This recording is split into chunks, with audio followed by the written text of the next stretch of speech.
સમી તાલુકાના બાસપા ગામ ખાતે આવેલ મામદપુરા ગામડીના લોકો રણુજા રામદેવ પીરના વડના ગાડીને લઈને જતા હતા દર્શન કરવા તેમનો સર્જાયો એક્સિડન્ટ, જેમાં 3 લોકોના મોત, 2 લોકો ઘાયલ.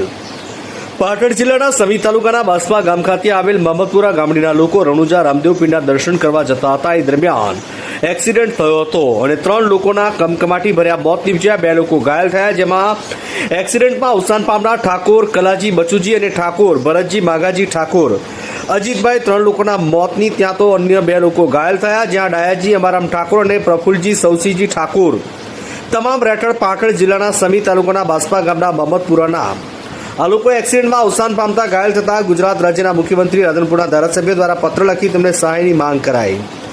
મામદપુર ગામથી રણુજા દર્શન કરવા જતા હતા. એ દરમિયાન રાજસ્થાનના બાડમેર નજીક વડના ગાડીનો એક્સિડન્ટ સર્જાયો. 5 લોકો દર્શન કરવા જતા હતા, જેમાં 3 લોકોના કમકમાટી ભર્યા મોત નીપજ્યા. અંગે બાસપા ગામના ભારતીય જનતા પાર્ટી અને જિલ્લા આરોગ્ય સમિતિના ચેરમેન મનોજજી ઠાકોરની ટેલિફોનિક વાતમાં તેમણે જણાવ્યું કે આ ઘટનામાં અમારા ગામના લોકો રણુજા દર્શન કરવા જતા હતા. એ દરમિયાન ઘટના બની, આમાંથી 3 લોકોના મોત થયા છે, 2 લોકો ઘાયલ થવા પામ્યા છે.